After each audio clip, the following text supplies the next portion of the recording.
तो नमस्कार प्यारे बच्चों, सभी का स्वागत है एक बार फिर से in the class of English with me यानी कि अमित महिंद्राज। और आप सभी का स्वागत है वोकैब के इस महासंग्राम में। तो सबसे पहले स्टार्ट एंड शुरुआत करने से पहले new year has started now. नया वर्ष आपका स्टार्ट हो चुका है भाई। तो नव वर्ष की सभी को हार्दिक शुभकामनाएं। मेरे सारे प्यारे बच्चों के लिए नव वर्ष बिल्कुल बहुत मंगलमय हो। और ये जो नव वर्ष है ये मेरे सारे प्यारे बच्चों के जीवन में अच्छा एक फ्यूचर लेकर के आए और सारे बच्चे जो है भाई सक्सेसफुल फटाफट हो जाएं, सभी को सफलता मिल जाए प्यारे भैया। तो इन्हीं शुभकामनाओं के साथ आइए शुरुआत करते हैं आज के सेशन की। लेकिन आज का जो सेशन प्यारे बच्चों है ये हम यहाँ पर लेकर के आपके लिए आए हैं डिफरेंट फॉर्म में। मतलब आप ये समझिए प्यारे बच्चों, एक जो तरीका आज का है पढ़ना हमको वोकैब से ही है, लेकिन वोकैब पे बेस्ड ऑन जो क्वेश्चंस आपके बन के आते हैं, क्योंकि हमें आपको उसको भी सिखाना है, वही प्रैक्टिस हमें आपको करानी है। तो हमारा जो इंटेंशन है न्यू वर्ड्स डेली सीखना ही सीखना है। जितने सारे क्वेश्चंस वोकैब पे बन के आते हैं उनमें से एक क्वेश्चन आपके सामने मैं रख रहा हूं आज, जिसके मैंने 5 क्वेश्चंस आपके लिए लिए हैं। तो ये है वर्ड यूसेज। जी हाँ प्यारे बच्चों, शब्दों को यूज को लेकर के 3 स्टेटमेंट आपको जैसे यहाँ पे दिया गया है। किसी भी शब्द की मीनिंग तो आपको पता ही होनी चाहिए और उन शब्दों को लेकर के किस टाइप के क्वेश्चंस आपसे बन सकते हैं। एक तो आपको पता है कि भाई एंटो साइनो आपको मिलता है, डेली हम लोग इसको भाई यहाँ प्रैक्टिस करते हैं। लेकिन उसके अलावा आप देखेंगे तो वर्ड यूसेज एक टॉपिक होता है जो एग्जाम्स में पूछे जाते हैं। तो वर्ड यूसेज का मतलब होता है कि जैसे सपोज यहाँ पे एक वर्ड आपका लिखा है, तो इस वर्ड का यूज करते हुए 3 स्टेटमेंट्स आपको फर्स्ट सेकंड थर्ड यहाँ पे दिया हुआ है। सपोज आपका ये फर्स्ट सेकंड थर्ड यहाँ पे दिया हुआ है। तो बस ये बताना है कि इस वर्ड का जो सपोज आपका वर्ड वल्नरेबल है, तो वल्नरेबल का जो मतलब होता है इसकी मीनिंग के अकॉर्डिंग आपको ये बताना है कि भाई इसका सही यूज तीनों स्टेटमेंट में से कितने में हुआ है। ऑप्शंस नीचे हैं। क्या वल्नरेबल वर्ड का जो एक्चुअल मीनिंग होता है क्या वो केवल फर्स्ट थर्ड में हुआ है, या केवल थर्ड में हुआ है, या केवल सेकेंड थर्ड में हुआ है, या ओनली सेकेंड में हुआ है, या इसका यूज जो है फर्स्ट सेकेंड थर्ड तीनों स्टेटमेंट में सही हुआ है। ये तो वही बच्चा बता पाएगा जिसको वल्नरेबल की मीनिंग पता होगी। जी हाँ प्यारे बच्चों, और किसी भी वर्ड की मीनिंग एक नहीं होती है, एक ही वर्ड की कई सारी मीनिंग्स भी होती हैं। तो इन्हीं चीज़ों को सिखाने और समझाने के लिए आज हम लेकर के आए हैं डिफरेंट फॉर्म में वर्ड यूसेज का क्वेश्चन। शब्दों को सिखाने का जो एक इंटेंशन हमारा यहाँ प्यारे बच्चों होता है। तो आइए शुरुआत करते हैं आज के सेशन की। ये रहा आपका फर्स्ट वर्ड वल्नरेबल। समझिए पहले इसका मतलब होता क्या है प्यारे भैया। वल्नरेबल जो है वो पार्ट्स ऑफ स्पीच में एक होता है आपका एडजेक्टिव, जिसका मतलब होता है इन डेंजर आप इसे कहते हैं। इन डेंजर आप कह सकते हैं, या फिर आप इसे कहते हैं एट रिस्क भी कहते हैं, या आप इसे कहते हैं एट रिस्क। जो चीज़ थोड़ा सा खतरे में हो एट रिस्क कहते हैं, या इन जेओपर्डी भी कहते हैं, या इन रिस्क भी, मतलब जेओपर्डी यानी खतरे में। इन पेरिल भी कहते हैं, इसको हम कहते हैं इन पेरिल। जो चीज़ खतरे में हो, जो थोड़ा सा जिसकी स्थिति सही ना हो। देखिए समझिए इसका यूज फिर आप बताना है कितने शब्दों में सेंटेंसेस में सही हुआ है। देखिए फर्स्ट क्या लिखा है, the students were in a vulnerable position since they did not have any other alternative. बिल्कुल सही है यहाँ पे, यानी कि जो लिखा है यहाँ पे वल्नरेबल पोजिशन बिल्कुल सही है, उनकी स्थिति खतरनाक है क्योंकि उनके पास कोई विकल्प नहीं है। तो बिल्कुल सही, फर्स्ट में बिल्कुल सही यूज हुआ है वल्नरेबल का। सेकंड देखिएगा, the new home is meant for vulnerable youths and adults who are in need of love and care। बिल्कुल सही है, जिनको प्यार और देखभाल की आवश्यकता है वो यूथ वो एडल्ट्स क्या हैं, बिल्कुल खतरनाक स्थिति में है। तो यहाँ भी इसका यूज प्यारे बच्चों बिल्कुल सही हुआ है। आइए देखते हैं नेक्स्ट आपका, Sachin Tendulkar saw India off from that vulnerable position to a thumping victory over the world champion Australia in the tri nation tournament. बिल्कुल सही है, पोजीशन वल्नरेबल यहाँ बिल्कुल सही है, कॉन्टेक्चुअली बिल्कुल सही उसका हुआ, यानी कि क्या है इस क्वेश्चन में वल्नरेबल जिसका मतलब होता है एडजेक्टिव है, in jeopardy, in danger, at risk, in peril इसका मतलब होता है खतरे में जो होता है। तो भैया इसका आंसर हुआ क्या पांचवा हो जाएगा ऑल दी एबव, यानी कि वल्नरेबल वर्ड का यूज हर सेंटेंस में सही हुआ है। देखिए प्यारे बच्चों यहां लिखा है मैंने, वल्नरेबल एक एडजेक्टिव, इसका मतलब होता है expose to the possibility of being attacked or harmed either physically or emotionally. मतलब और देखो पोजीशन वल्नरेबल बिल्कुल होती है अगर सेंस आपका नेगेटिव है तो बिल्कुल सही है। फर्स्ट क्वेश्चन में वल्नरेबल बिल्कुल सही यूज हुआ था। सेकंड क्वेश्चन आपका कास्ट को लेके है। कास्ट की एक नहीं बल्कि कई सारी मीनिंग्स मेरे प्यारे बच्चों होती हैं। देखते हैं कास्ट के यूज को लेकर के कितने सेंटेंसेस जो 3 आपको यहाँ पे अवेलेबल हैं वो कितने आपके सही हैं। देखिए प्यारे बच्चों, आप अपना कमेंट्स करते रहिए, आप ट्राई करते रहिए और बिल्कुल मैं यहाँ पर अवेलेबल हूँ, ठीक है? आप बिल्कुल ट्राई करते रहिए और आज के सेशन में अगर आपके क्वेश्चन सही जाएँगे मतलब समझ लो बच्चों मज़ा आ जाएगा, ठीक है? देखिए नेक्स्ट क्वेश्चन आपका है व्हेन शी हैड कास्ट इस एक चीज़ और कास्ट की तीनों फॉर्म प्यारे बच्चों एक ही होती है। कास्ट एक आपका वर्ब है, ठीक है? और इसकी तीनों फॉर्म कास्ट, कास्ट, कास्ट ही होती है, राइट? तो when she had cast aside all the clothes she could not wear, there was a lot of room for many other things in her closet। प्यारे बच्चों, कास्ट aside का मतलब होता है गेट rid ऑफ, किसी चीज को छोड़ देना, किसी चीज को छोड़ देना, बिल्कुल सही यहां पे लिखा हुआ है। To cast aside all the clothes she could not wear, there was a lot of room for many other things in her closet। बिल्कुल सही है, मतलब इसमें फर्स्ट में सही यूज हुआ है कास्ट का। सेकंड देखिएगा, the new blockbuster has a very popular cast including Martin Freeman। आपको पता होगा, अगर आपने कभी सुना होगा, जैसे कोई फिल्म मूवी वगैरह बनती है तो कहते हैं कि भाई इनको कास्ट किया गया है। इस मूवी में अक्षय कुमार को कास्ट किया गया है, मतलब उनको इसमें पार्टिसिपेट कराया गया है, तो इसको भी आप कहते हैं कास्ट, ठीक है भैया? किसी को आप पेमेंट करके उससे काम करवाने को भी आप कास्ट कहते हैं, स्पेशली मूवी धारावाहिक वगैरह में। तो बिल्कुल सेकंड में भी कास्ट का यूज प्यारे बच्चों बिल्कुल सही हुआ है, राइट? आगे, the ships sail cast a shadow in the water much like a pale monster lurking just beneath the surface of the water। क्या ये सही है? देखो कास्ट का मतलब होता है छोड़ना, छोड़ना मतलब जैसे कि भाई इसकी छाया उसने छोड़ी है, तो कॉज अ शैडो बिल्कुल सही है। कास्ट यहाँ पर जैसे कहते हैं कि द शिप्स सेल, जो शिप्स का सेल है उसने क्या किया, उसने कास्ट किया है, एक एक परछाई छोड़ी है इन द वाटर, पानी में।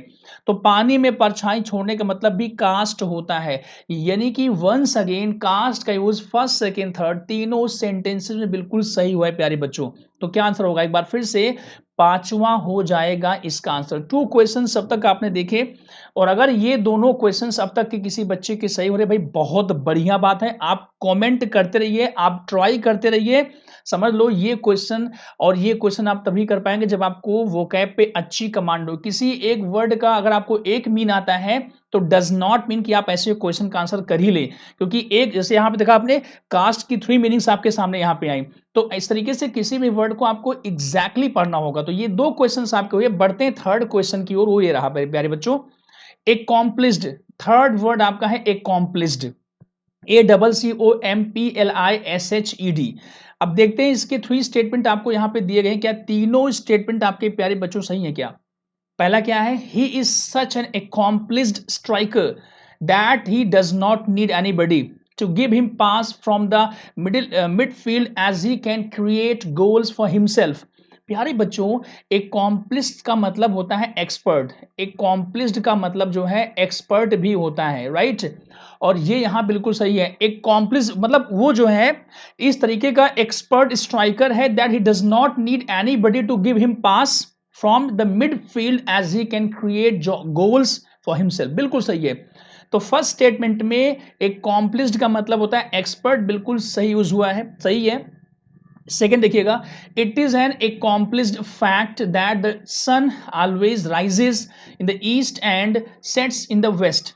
accomplished फैक्ट कभी नहीं होता यार, फैक्ट कभी एक एक्सपर्ट का होता है, कोई फैक्ट एक्सपर्ट नहीं होता। accomplished का मतलब एक तो होता है पूरा करना, ठीक है, कंप्लीटेड होता है। तो accomplished फैक्ट जो है थोड़ा सा कॉन्टेक्चुअली गलत है, एरोनियस, यानी कि accomplished का यूज सेकेंड स्टेटमेंट में सही नहीं हुआ है। आगे देखिएगा, the whole job was accomplished well within time and that is why the students got appreciation from the principal as well. जी हाँ, कोई भी वर्क, कोई भी टास्क, कोई भी जॉब accomplish की जाती है, किसी काम को, किसी टास्क को पूरा करने के लिए accomplish वर्ड बिल्कुल यूज होता है। तो थर्ड वाले प्यारे बच्चों accomplish का यूज बिल्कुल सही हुआ है। यहाँ पे आंसर क्या होगा? फर्स्ट एंड थर्ड में अकॉम्प्लिश का यूज बिल्कुल सही हुआ है। तो अकॉम्प्लिश्ड की दो मीनिंग्स हैं। अकॉम्प्लिश जो है as a past participle adjective, इसका मतलब होता है एक्सपर्ट, ठीक है, एडेप्ट जिसे आप कहते हैं, प्रोफिशिएंट कहते हैं। और दूसरा होता है अकॉम्प्लिश एज अ वर्ब, किसी टास्क किसी वर्क को पूरा करना। तो फर्स्ट एंड थर्ड आपका क्या है प्यारे भैया? बिल्कुल सही, यानी कि आंसर हो जाएगा आपका बोथ फर्स्ट एंड थर्ड। चौथा वाला इसका सही ऑप्शन मेरे प्यारे बच्चों हो जाएगा। ठीक है, आगे देखिएगा। कैपिटल, कैपिटल है तो बड़ा बड़ा कॉमन सा वर्ड, लेकिन मैंने आपसे बोला किसी भी वर्ड की एक से ज्यादा मीनिंग्स भी होती हैं। देखिए भाई, कैपिटल का यूज करते हुए आपको दिया गया है 3 स्टेटमेंट। कितने स्टेटमेंट में कैपिटल का यूज सही हुआ है? Many countries have done away with. देखो, डन अवे विद का मतलब होता है किसी चीज को क्या करना भाई? खत्म करना, जड़ से खत्म करना, उसको मिटा देना। तो many countries have done away with किस चीज को? The capital punishment, because it has been experienced that it is not helping the cause at all. ठीक है, क्या ये सही लिखा हुआ है? बिल्कुल प्यारे बच्चों, कैपिटल पनिशमेंट का मतलब आपको पता होगा। ठीक है, बिल्कुल सही लिखा हुआ है। और ये यहाँ पे कैपिटल का यूज बिल्कुल आपने सही लिखा भाई, यहाँ पे तो कैपिटल का यूज बिल्कुल करेक्ट है। तो फर्स्ट में भैया बिल्कुल सही हुआ इसका। Though he did not have enough capital during the initial days of his business, he still continued with the same vigor, and that is why he is now so successful. यार सही तो है। कैपिटल का मतलब यहाँ पे क्या है? वो इकट्ठा किया हुआ धन। तो कैपिटल का मतलब इकट्ठा हुआ, earn money, secure and saved money भी होता है। बिल्कुल सही है। सेकंड वाले में भी कैपिटल का मतलब सही है, बिकॉज कैपिटल का मतलब यहां पर saved money, earn money, secured money भी होता है। बिल्कुल सही। सेकंड में भी। थर्ड देखिएगा, द कैपिटल वॉज डेकोरेटेड। सही तो सर, सही है सर, आगे पढ़ो मत सर, सही है।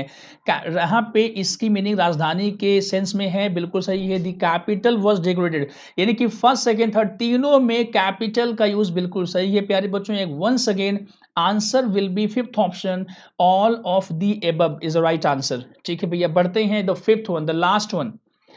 सबसे पहला क्वेश्चन तो मेरा सारे बच्चों आपसे है, जल्दी से बताइए कमेंट बॉक्स में इसको क्या प्रोनाउंस करेंगे। जल्दी से इसका आंसर बताऊंगा मैं आपको, फिलहाल आप मुझे पहले बताओ PUPIL को प्रोनाउंस क्या करेंगे। ये भी बहुत मैटर करता है, यू बिलीव और not, but it matters a lot. English में किसी वर्ड को एग्जैक्टली प्रोनाउंस क्या किया जाता है, यू मस्ट नो, राइट भैया। ठीक है, जानते हैं भाई। देखो, फर्स्ट ऑफ ऑल समझिएगा, अगर आप बात करें PEOPLE की, तो इसको तो आप प्रोनाउंस करते हैं पीपल। क्या बोलते हैं इसको भैया? People on the floor. ठीक है, पीपल बोलते हैं। लेकिन जो ये लिखा है, इसको आप बोलते हैं प्यूपल। इसको बोलते हैं प्यूपल। ये पपिल नहीं है, प्यूपल है ये। पीपल फॉर लोगों के लिए, लेकिन प्यूपल होता है ये जो यहां लिखा हुआ है। लेकिन प्यूपल जो लिखा हुआ है, इसकी दो मीनिंग्स होती हैं। आइए समझते हैं सेंटेंस के माध्यम से। The photographer focused the camera pupil on the magnificent skyline। समझिएगा, ये जो फर्स्ट में लिखा है pupil, camera pupil on the, pupil का एक मतलब शिष्य होता है, जिसको कोई, जैसे हम पढ़ाते हैं, आप हमारे शिष्य हैं, प्यूपल हैं। और प्यूपल का दूसरा मतलब होता है आंख की पुतली। आपने देखा होगा जो आईज हमारी होती है, जो बीच में होता है काला काला होता है ना, उसको बोलते हैं पुतली। प्यूपल, प्यूपल का मतलब पुतली। बस दो ही मीनिंग प्यूपल की होती, तीसरी होती नहीं है। तो कैमरा प्यूपल, ना तो शिष्य इसका मतलब यहाँ पे, ना इसका मतलब मतलब पुतली है आंख की। तो यहाँ मतलब क्या है, फर्स्ट में प्यूपल का यूज कॉन्टेक्चुअली रॉन्ग हुआ है। सेकेंड देखिएगा, numerous studies have revealed that dilated pupils are caused due to recreational drug overdose. बिल्कुल सही है, ड्रग दवाओं की बात हो रही है। और यहां पर आंखों के, यानी कि रिवील्ड किया है दैट डायलेटेड प्यूपल्स, बिल्कुल आंखों की वो पुतली की बात हो रही है। तो सेकेंड में क्या हुआ है, प्यूपल्स का यूज बिल्कुल सही हुआ है। थर्ड देखिएगा, दो the commissioner had reached new Heights he always regarded himself as a pupil of his headmaster। बिल्कुल से हेडमास्टर है मतलब कहने के टीचर की बात हो रही है, तो शिष्य का सेंस यहाँ पे है। तो थर्ड भी सही है। तो सेकेंड थर्ड किस ऑप्शन में भैया? सेकेंड में है। तो ओनली सेकेंड थर्ड में प्यूपल का यूज सही हुआ है। तो आज आपने ये पढ़ा वर्ड यूसेज। तो ये क्वेश्चंस आप तभी कर पाएंगे जब आपको शब्दों पर कमांड होगी। बिल्कुल कमांड आपको इसमें हो रही है, इसमें कोई डाउट नहीं है। जो मेरे प्यारे बच्चे लगातार सेशन को ज्वाइन करते हैं, ठीक है? बिल्कुल कहने की कोई आवश्यकता नहीं है, they are example of mine, right प्यारे बच्चों? तो उनका बिल्कुल भैया इम्प्रूवमेंट है और देखते हैं, सेशन में आगे बढ़ते हैं। कभी-कभी इस टाइप के भी क्वेश्चन्स आपको मिल सकते हैं। जी हाँ, प्यारे बच्चों, तो अब इसमें समझो करना क्या है। सपोज़ एक वर्ड आपको यहाँ दिया बॉइस्टरस, ठीक है? अब आप बताना आपको फिर ये है कि इस बॉइस्टरस के जो नीचे ऑप्शंस आपके हैं, first, second, third, fourth and fifth, इसमें से ये बताना है कि जैसे सपोज़ आपका फर्स्ट आपने कहा कि भई फर्स्ट सही है। तो इसमें दो चीज़ें आपके लिए आ सकती हैं, जैसे राउडी लिखा है और एडवांसिटी लिखा हुआ है। तो या तो इस बॉइस्टरस का दोनों में से या तो दोनों इसके सिनोनिम्स होंगे, या तो दोनों में से कोई एक सिनोनिम, कोई एक एंटोनिम हो सकता है। यानी कि एक एक वर्ड यहाँ पे दिया है बॉइस्टरस, जो ऑप्शंस आपके जो भी पिक करेंगे आप, वो 2-2 शब्द आपके दिए, पेयर में शब्द दिए हैं। तो जो पेयर में वर्ड्स आपको दिए गए हैं, इन दोनों में से या तो दोनों सिनोनिम्स होंगे, या तो दोनों एंटोनिम्स होंगे, या फिर दोनों में से कोई एक सिनोनिम, कोई एक एंटोनिम भी हो सकता है। इस तरीके से आपको आंसर करना है। तो प्यारे बच्चों, फटाफट स्टार्ट करिए और अब मुझे बताइए कि बॉइस्टरस का आंसर आपके अकॉर्डिंग क्या है? First, second, third, fourth. एक चीज़ और ध्यान रखिएगा, यहाँ पे एक चीज़ और भी हो सकता है कि शायद शायद बॉइस्टरस का सिनोनिम, एंटोनिम इन चारों में से कोई ऑप्शन हो ही ना। तो फिर आपका आंसर क्या हो जाएगा? 5वां हो जाएगा, नन ऑफ द अबव। अगर आपको लगता है कि बॉइस्टरस की जो मीनिंग होती है उसके अकॉर्डिंग इन चारों ऑप्शंस में से ना तो कोई सिनोनिम है और ना ही कोई एंटोनिम है, और इसमें एक चीज़ कन्फर्म है कि अगर जो भी ऑप्शंस आपके मिलेंगे तो वो दोनों मैच करेंगे। दोनों या तो सिनोनिम होंगे, या दोनों आपके एंटोनिम्स होंगे, या फिर दोनों में से कोई एक एंटोनिम या सिनोनिम, कुछ भी हो सकता है प्यारे भैया। तो देखते हैं इसका आंसर क्या होता है। तो इसका आंसर मेरे प्यारे बच्चों बता दूं मैं आपको, बॉइस्टरस का जो सही आंसर है, rowdy, adversity, calumny, aspersion, captivating, desist, clamorous या placid, none of the above. तो पहले तो ये समझ लो कि बॉइस्टरस का मतलब क्या होता है। प्यारे बच्चों, बॉइस्टरस आपका एडजेक्टिव है, जिसका मतलब होता है नॉइजी, नॉइजी एंड मिस्चीवियस, यानी कि जो बहुत हो हल्ला गुल्ला, उज्जट आप इसे कहते हैं, जो हल्ला गुल्ला वाला हो और जो मिस्चीवियस शैतान टाइप का भी हो, आप समझिएगा। तो इसका क्या हो जाएगा? इसका हो जाएगा क्लैमरस और प्लेसिड, क्योंकि क्लैमरस का मतलब होता है सेम। क्लैमरस सिनोनिम है बॉइस्टरस का, बिल्कुल शोर शराबे वाला, हंगामे वाला, बिल्कुल बहुत ज्यादा आवाजों वाला। लेकिन जो प्लेसिड है, ये इसका एंटोनिम, जिसका मतलब होता है बिल्कुल शांत, बिल्कुल शांत, बिल्कुल जो है एकदम मैच्योर, जिसे आप कहते हैं, एकदम सीरियस ग्रेप भी आप इसे कहते हैं। तो प्लेसिड मतलब बिल्कुल शांत होता है, और क्लैमरस क्या है? वो बॉइस्टरस का सिनोनिम है। तो चौथा ऑप्शन आपका सही आंसर होगा, क्लैमरस इसी का सिनोनिम है और प्लेसिड इसी का एंटोनिम है। तो फोर्थ वाला इसका हो गया प्यारे बच्चों ऑप्शन। आप आगे देखिए, लिखा है हमने यहाँ पे कि देखो, बॉइस्टरस का मतलब होता है एडजेक्टिव पार्ट्स ऑफ स्पीच में, इसका मतलब होता है नॉइजी एंड मिस्चीबस, इसका मतलब होता है प्यारे भैया। और इसका देखो सिनोनिम क्या हो जाएगा? क्लेमरस, राउडी, रॉकस एंड रैम्बंशियस। रैम्बंशियस क्या हो जाएगा? इसके सिनोनिम है। इसका देखो एंटोनिम्स क्या हो जाएगा? काम, Placid, moderate, quiet and solemn. ये क्वेश्चन आपका पहला हुआ। ऐसा ही एक क्वेश्चन आप और देखिएगा, कंट्रेरी, बहुत कॉमन सा वर्ड है, मतलब किसी चीज के जो अगेंस्ट, विपरीत बिल्कुल होता है। कंट्रेरी का आंसर बताइए जरा। अर्थली, फ्लैशली, या ब्लंट, या इवेजिव, या डिसिमिलर, या कॉन्फ्लिक्टिंग, जेनेरिक, या लिबरल, या नन ऑफ द एबव। इसका तो आंसर बनता है प्यारे बच्चों, I think you all can answer this. Why? Because it's quite easy. तो कंट्रेरी का आंसर क्या होगा? कंट्रेरी के इन ऑप्शंस में से कोई एक आप पिक करिए, जो दोनों में से या तो इसके सिनोनिम होंगे, या इसके दोनों एंटोनिम्स होंगे, या इनमें से कोई एक एंटोनिम, कोई एक सिनोनिम, ये भी हो सकता है।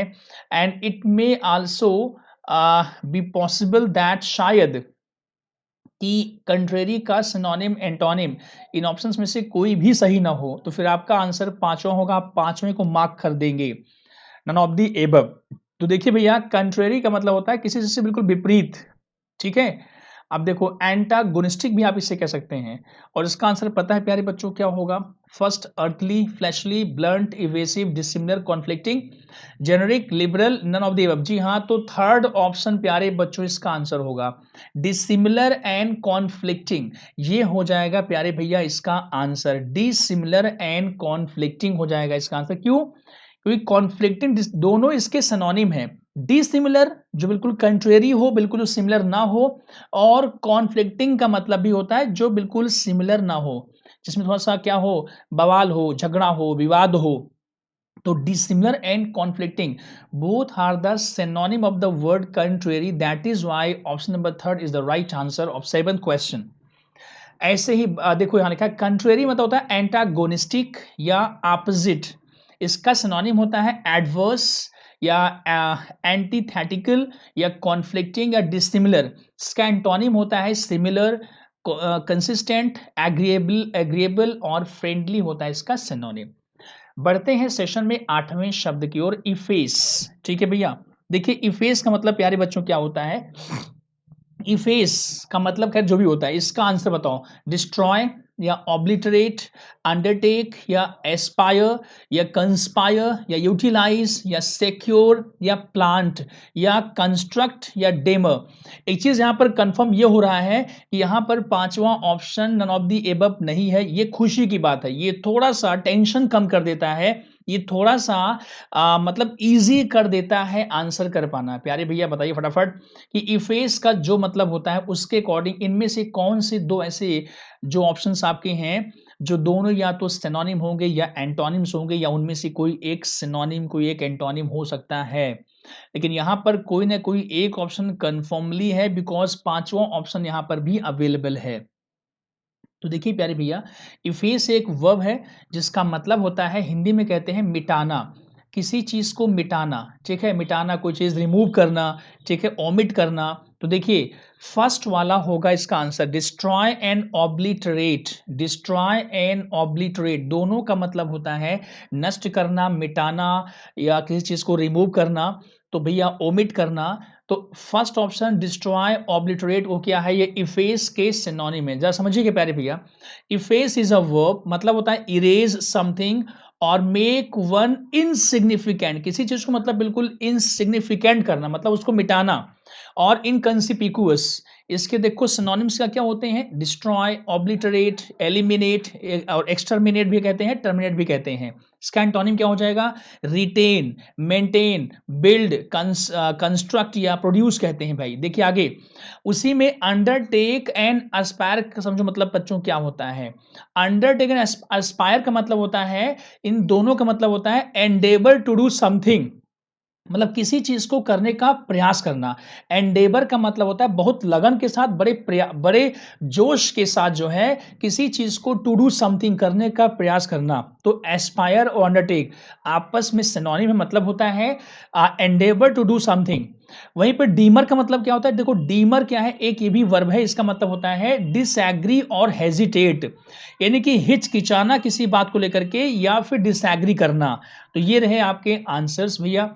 अब बढ़ेंगे फटाफट अगले क्वेश्चन की ओर। ये रहा second last word of the day, forsake, FORSAKE। बहुत इजी क्वेश्चन है, ये बहुत इजी वर्ड है।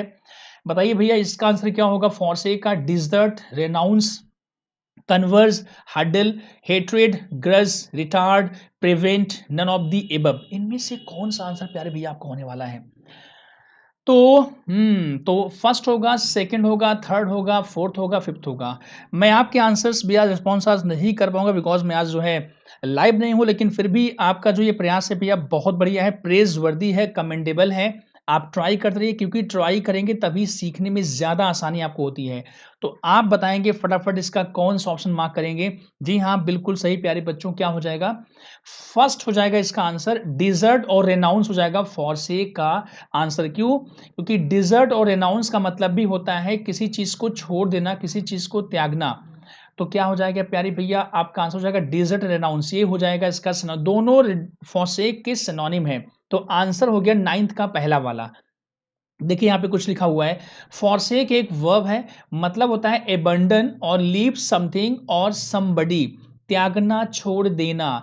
इसके सिनोनिम्स होते हैं डिजर्ट, एबंडन, लीव और रेनाउंस। इसका एंटोनिम होता है होल्ड, मेंटेन, रिटेन और कीप। आगे देखो इसमें एक वर्ड आपका कन्वर्ज है एंड हडल है, इनका मतलब क्या होता है।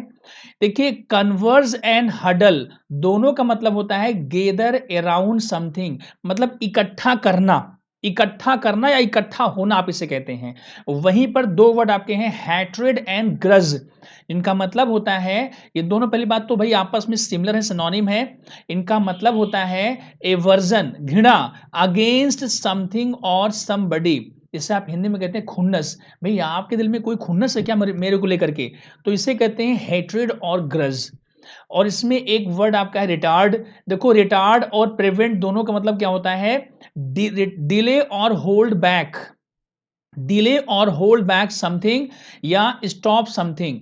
ठीक है ना भैया? तो ये हो गया आपका 9th क्वेश्चन। अब बढ़ेंगे अगले क्वेश्चन की ओर। प्यारे बच्चों, ये पीपीटी आपको डेली बेसिस पे शायद मिलती जरूर होगी, ठीक है? तो अगर आप नहीं लिख सकते हैं तो एटलीस्ट पीपीटीज को आप जरूर सेव रखिएगा और समय समय पर आप इसको रिवाइज करते रहिएगा। डेसिफर आज का सेशन का द लास्ट वर्ड डेसिफर है। डेसिफर का क्या आंसर होगा? इंट्रोवर्ट होगा, इंटेंशनल होगा, इंटरप्रेट होगा, डिस्टॉर्ट होगा, मॉकिंग होगा, टॉन्टिंग होगा, रैश या सडन। इसमें आ गया है पांचवा option, none of the above. इसमें पांचवा भी अवेलेबल है भैया। तो बताएंगे फटाफट आपकी डेसिफर का आंसर आप बच्चों के अकॉर्डिंग आखिर कौन सा प्यारे भैया आपका आंसर, डेसिफर के अकॉर्डिंग क्या आपका आंसर है? First, second, third, fourth, fifth में किसको आप मार्क करने वाले हैं? सवाल तो पहले यही है कि सर डेसिफर का मतलब तो पता होना पहले, then I can go for the answers. ठीक है, देखिए, introvert, intentional, interpret, distort, mocking, taunting, rash, sudden. Decipher एक वर्ब है जिसका मतलब होता है फिगर आउट समथिंग, किसी चीज को समझना, किसी चीज को समझने का प्रयास करना, किसी चीज को समझ पाना। तो क्या हो जाएगा पता है? तो एंटरप्रेट, तो इसका हो जाएगा सिनोनिम। और डिस्टॉर्ट का मतलब होता है मिस इंटरप्रेट, किसी चीज को मतलब तोड़ना मरोड़ना, किसी चीज को जैसे कहा कुछ जाए और उसको बताया कुछ और जाए, तो तोड़ना मरोड़ना, यानी कि इंटरप्रेट डेसिफर का सिनोनिम हो गया और डिस्टॉर्ट इसी इंटरप्रेट का एंटोनिम हो गया। तो यानी कि सेकंड वाला प्यारे बच्चों हो जाएगा डेसिफर का आंसर। ये तो आंसर हो गया। आगे देखिएगा, डेसिफर का मतलब होता है एक वर्ब है, ये एक वर्ब है, figure out, figure out, understand something, right? देखिए इसका सिनोनिम होता है interpret, decode, deduce, solve, translate. इसका एंटोनिम होता है मिस इंटरप्रेट, डिस्टॉर्ट, कंफ्यूज और कंसील। इंट्रोवर्ट पता ही आपको, मतलब रिजर्व होता है, जो बहुत ज्यादा बोलता उलता ना हो। इंटेंशनल मतलब पता है आपको, इम्प्लाइज डेलिब्रेट, मतलब बिल्कुल जो इरादे के साथ जानबूझ से किया गया। एंड मॉकिंग एंड टॉन्टिंग आपस में सिनोनिम्स है, पता ही आपको इनका मतलब। और इसमें इसके बाद अगर आप देखेंगे तो रैश एंड सडन मतलब पता है आपको, can also be used as antonyms of the word deliberate. Rash पता होगा, बहुत मतलब भागम भाग में, जल्दी से, तेजी में। ठीक है भैया, तो ये आपके हो गए। लेकिन सेशन में आपको अलविदा कहने से पहले आज 3 तो नहीं, क्योंकि मेरे पास इतना टाइम नहीं है, लेकिन हाँ एक ईडियम्स जरूर आपके लिए मैं लेके आया हूं। इस एक ईडियम्स का आंसर आप मुझे प्लीज बताइए, क्योंकि आज मेरे पास टाइम इतना ज्यादा नहीं हो पाएगा, क्योंकि थोड़ा क्वेश्चन आपके बड़े बड़े थे। तो ये जो 11th वर्ड है आपका एक ईडियम से, रन हेल्टर स्केल्टर, का मतलब क्या होता है? और इसके लिए आपको दिए गए हैं 4 options. Risking life for unnecessary adventures, dream about tidy situations, reaching the venue at the last moment, A carelessly hurried situation. तो रन स्केल्टर एंड स्केल्टर का मतलब थोड़ा सा इजी है, शायद आपने इसको सुना भी होगा इस इडियम्स को। तो भाई इसका आंसर क्या होगा? ए बी सी डी में से किसको आप मार्क करने वाले हैं? सेशन का द लास्ट वन है। तो आज 3 या 5 ईडियम्स नहीं ला पाए due to lack of time, but एक ईडियम्स आपका आ गया है, तो आप इसको बताइए भैया। और फिर से मैं बोलूंगा, अंत भला तो सब भला, इस क्वेश्चन का सही आंसर दीजिए। तो बताओ मैं आपको, भैया इसका आंसर क्या होगा? रन हेल्टर स्केल्टर का मतलब होता है ऑप्शन नंबर डी, ए केयरलेसली हरीड सिचुएशन, यानी कि ऐसी कोई सिचुएशन जिसमें क्या हो, लापरवाही से बहुत जल्दबाजी की जाए। रन हेल्टर स्केल्टर, तो ये रहा 11th वाले जो ईडियम्स आपका क्वेश्चन है, इसका आंसर ऑप्शन डी हो जाएगा प्यारे भैया। तो इस तरीके से आज का प्यारे बच्चों आपका सेशन रहा। सेशन आपका कैसा रहा, कैसा आपको लगा भैया, प्लीज कमेंट बॉक्स में प्लीज़ डू राइट डाउन कि क्या देखते हैं भाई, क्या आपको लगा? सेशन में मज़ा प्यारे भैया आपको आया कि नहीं आया? देखिए मेरा सिर्फ़ एक इंटेंशन प्यारे बच्चों है, आपको थोड़ा-सा सिखा पाना और जो क्वेश्चन्स इससे फ्रेम्ड हो सकते हैं या फ्रेम्ड होते हैं, उसको भी सिखाने का ज़िम्मा कहीं न कहीं मेरा ही प्यारे बच्चों है। बस सिर्फ़ इतना सा है कि आपको बस सिखा पाएँ कुछ एक्स्ट्रा प्यारे भैया।